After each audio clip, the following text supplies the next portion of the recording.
Y a-t-il de bons et de mauvais genres photographiques? Salut, bienvenue sur cette nouvelle vidéo. Alors aujourd'hui je fais cette vidéo parce que je réponds à la question de l'un d'entre vous. Merci Jean-Luc. Alors Jean-Luc, lui en fait il fait de la photo macro. Alors il s'éclate en faisant ça, c'est-à-dire que il s'épanouit, il se construit en tant que photographe lié à ce genre photographique aujourd'hui.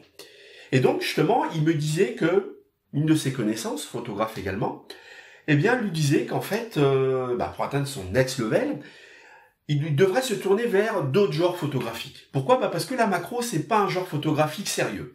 Les vrais photographes, eux, ils font de la photo type reportage et de la photo de rue. Et que donc, il faut qu'il arrête la macro, il faut qu'il fasse autre chose. Parce que c'est pas sérieux. Et donc, justement, il me demandait mon avis, il me demandait éventuellement confirmation.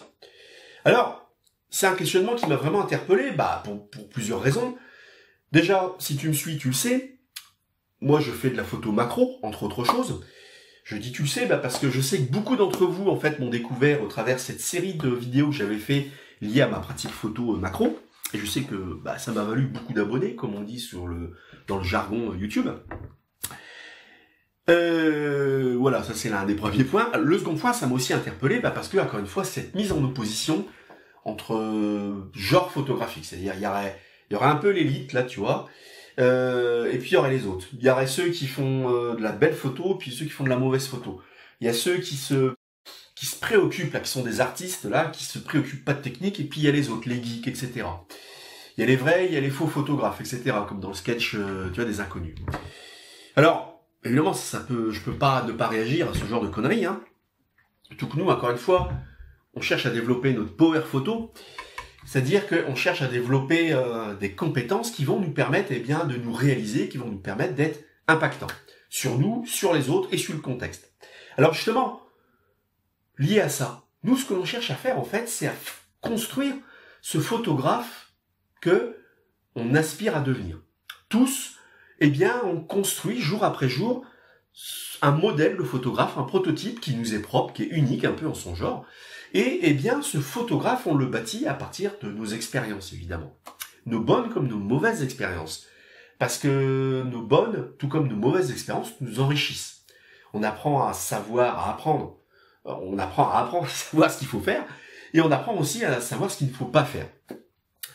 Et donc, tout ça, finalement, on l'expérimente, c'est en le vivant. Et donc, d'être photographe, c'est une expérience vivante. C'est pas quelque chose de théorique, c'est pas un sport de salon, tu vois. C'est quelque chose que l'on vit. Et moi, ce que j'ai envie de dire, c'est que, ce photographe que tu as envie de devenir, mais encore une fois, qui t'est propre à toi, à ton cas à toi, à ton contexte à toi, il n'y a pas de bonne ou de mauvaise réponse.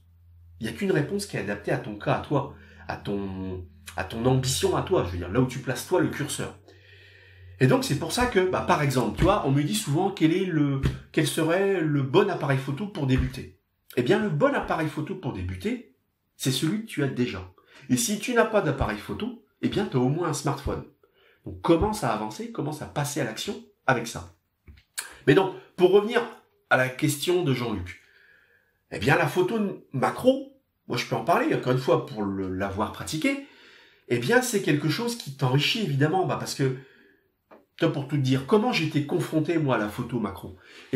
Moi, à la base, je suis venu à la photo parce que, à la base, je travaillais dans une cellule communication. Moi, à la base, j'étais infographiste, c'est-à-dire j'étais en charge de la réalisation de supports de communication, type affiches, flyers, cartons d'invitation et magazines, surtout. J'étais en charge d'un magazine, un trimestriel.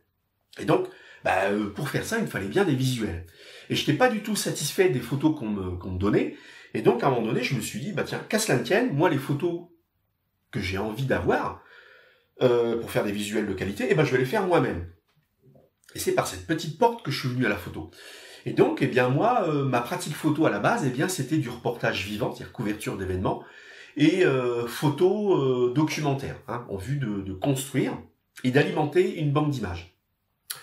Et donc, lié à cette pratique, qui était quand même orientée sur un contexte de production, il y avait une exigence de rendement derrière quand même si, encore une fois, à l'époque, j'étais un grand débutant, j'avais eu l'occasion d'acheter des objectifs d'occasion, donc des objectifs qui dataient de l'ère argentique, et la particularité des objectifs de base de cette époque-là, les 70-200, 70-300, c'est que bien souvent, il y avait une position que l'on appelait macro, qui est en fait plus de la proxy. Enfin bref, je rentre trop dans le détail. Mais tout ça pour te dire que, eh bien, je m'étais mis un petit peu à la découverte, eh bien, de cette fameuse position macro.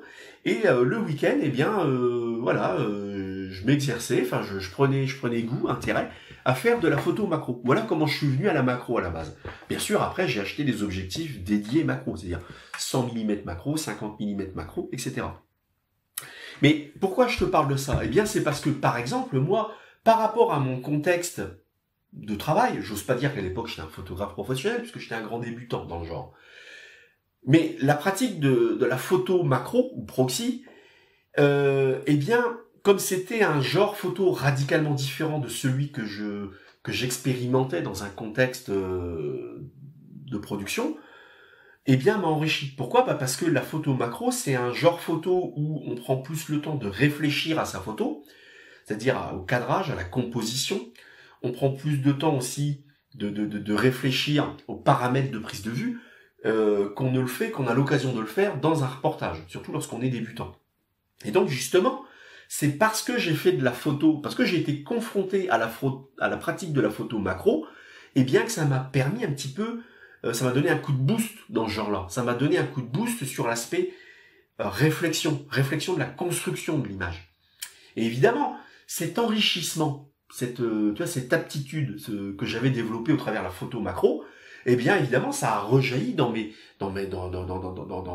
autres aspects de ma pratique photo. C'est-à-dire que par le fait que eh bien au travers de la pratique photo macro, eh bien j'avais bien compris l'impact sur l'image lorsque je variais l'ouverture de diaphragme. Eh bien évidemment cette prise de conscience m'a évidemment grandement aidé sur les reportages vivants. Pareil pour le temps de pause, pareil sur l'emploi du flash évidemment, pareil sur la valoriso, pareil sur l'intérêt ou non d'utiliser un trépied et ou un monopode, tu vois.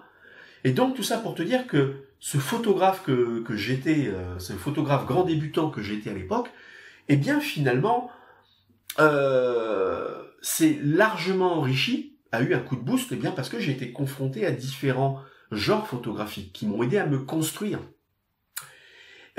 Et donc c'est ça que je veux dire, c'est qu'il n'y a pas un bon ou un mauvais genre photographique. Et je le sais aussi, il n'y a pas de bon ou de mauvais logiciel de traitement d'image. Il n'y a pas de bon ou de mauvais appareil photo. Tout ce qui compte, c'est de passer à l'action et d'essayer eh bien, de faire ça le plus consciencieusement possible. Tu vois, un autre exemple de genre photographique auquel j'ai été confronté tout à fait par hasard, donc de manière opportuniste. Eh bien, le type le genre photographique, photo sportive. Moi, j'ai été confronté à ça au départ de manière totalement par hasard, hein, vraiment un hasard. Et au final, je me suis pris au jeu et je me suis mis bille en tête, eh bien, d'arriver à un standard de qualité comparable, standard de qualité d'un photographe professionnel, photo sportive. Et donc, en me confrontant à cette expérience, eh bien, j'ai découvert ce que c'était, eh bien, que de couvrir 5-6 matchs de basket, par exemple, dans la journée, et de devoir traiter cette masse de photos sur un délai très court. Et donc, ça m'a permis de développer des méthodologies, et donc, in fine, des compétences sur l'aspect post-traitement. Et c'est pour ça aussi, d'ailleurs, parce que j'ai été confronté à ce genre photographique, que je sais que, finalement, tu vois, souvent, je lis dans la presse spécialisée française que, par exemple, tel appareil, tel boîtier, n'est pas adapté à la photo sportive, parce que justement c'est un boîtier qui monte pas à hauteur de 12 images en rafale par seconde. Et moi je sais, pour avoir fait de la photo sportive, que c'est une énorme connerie de dire ça. Parce que je sais que justement quand on fait de la photo sportive, s'il y a un mode de prise de vue, un mode de déclenchement qu'il faut fuir, c'est précisément le mode rafale. Et surtout la rafale haute vitesse. Pourquoi? Parce que, encore une fois, quand tu couvres plusieurs matchs de basket, par exemple, eh bien, il est évident que si tu uses et abuses de la fonction rafale, eh bien, à la fin de la journée, tu te retrouves avec plusieurs milliers, pas loin de 10 000 photos, tu vois. Et pour retraiter ça, évidemment, tu vas te noyer dans un verre d'eau. Donc, c'est pour ça que, au travers la photo sportive, par exemple, eh bien, j'ai appris justement à ne plus utiliser la fonction rafale, que dans mes précédentes expériences, eh bien, j'usais et abusais donc, et plutôt à être toujours en vue par vue. Et par contre, ça m'a permis, eh bien, ça m'a permis de développer l'œil, tu vois, pour apprendre à déclencher au moment opportun. Et évidemment, cette aptitude, évidemment, elle a rejailli sur mes autres pratiques photo. Tu vois, d'ailleurs, un autre genre photo qui regroupe un peu tous ces genres photos précédemment cités, donc reportage vivant, photo macro, photo sportive, c'est la photo de mariage, par exemple. Parce que dans un reportage mariage, tu vas combiner tout ça. Tu vas à la fois faire donc du coup un reportage type vivant, c'est-à-dire couvrir les cérémonies religieuses, mairies, dérouler de la soirée, donc travailler à différents types de lumière, tu vois. Tu vas aussi apprendre à faire de la photo type portrait, photo des mariés, etc. Photo de la mariée. Photo de la mariée, donc aussi photo de détail, éventuellement, du maquillage, de la coiffure, de la tenue, etc. Donc plutôt photo proxy. Tu vas aussi apprendre aussi à avoir une démarche, j'allais dire, de reporter, enfin une démarche éditoriale, c'est-à-dire avoir la présence d'esprit de faire des photos qui peuvent paraître triviales dans un premier temps, mais qui au fur et à mesure du temps prendront de la valeur, parce qu'il n'y aura que toi qui auras cherché à garder la trace de certains éléments de la cérémonie. Je pense notamment à la manière dont est dressée la table, par exemple. Enfin, tu vois, il y a une multitude de bouquets de la mariée, etc. Il n'y aura que toi qui auras eu la présence d'esprit de faire ça, en tant que photographe professionnel. Enfin, tu vois, je peux te citer plein d'autres détails. Mais tout ça, moi, quand j'ai été confronté à la photo de mariage, bien sûr, vu que je savais déjà ce que c'était, que la photo type reportage, bien sûr, je m'étais déjà nourri, j'avais déjà nourri ce photographe que potentiellement je pouvais être au travers de la photo macro, au travers de la photo sportive, ça a été relativement facile, ce qui ne veut pas dire sans difficulté non plus, de m'adapter au genre type mariage, par exemple, tu vois. Donc tout ça pour te dire que ce photographe que toi, tu as envie de devenir par rapport à là où toi tu places le curseur, tout ça, tu vas le nourrir de manière opportuniste par rapport aux expériences que tu choisis ou non de te confronter. Et d'ailleurs, plus tu te confrontes à des genres photographiques, mieux c'est, tu vois. Parce que d'une façon ou d'une autre, ça va toujours impacter l'ensemble de ton travail, même si des fois ce sera de manière un peu auquel tu penseras pas, tu feras pas toujours le lien dès le départ. Tu vois, finalement, aujourd'hui, ce qui compte, c'est pas tant d'accéder à la connaissance. Aujourd'hui, tu peux facilement te connecter à un support de formation qui soit payant ou gratuit. Aujourd'hui, ce qui compte, c'est de bâtir de la vraie compétence. Et on bâtit de la vraie compétence à partir de ce que l'on vit, de ce que l'on expérimente concrètement sur le terrain, tu vois. Et donc, lorsque tu expérimentes des choses, tu te confrontes à des difficultés que tu dois apprendre à résoudre. Et c'est cet enrichissement-là, c'est à partir de cet enrichissement-là que tu vas construire ce photographe que tu aspires à devenir. C'est le message que je voulais te faire partager aujourd'hui. Alors, n'hésite pas à utiliser l'espace commentaire pour enrichir le débat. Ça pourra que alimenter la réflexion d'autres personnes. À l'attendant, bien sûr, toi, tu continues à aller de l'avant, tu continues à passer à l'action, donc tu n'hésites pas à te confronter aux choses, tu n'hésites pas à faire des erreurs, parce que ça va contribuer à t'enrichir. Le tout, c'est de prendre surtout le temps, après coup, d'analyser son travail. Tu vois ? Allez, salut, à bientôt.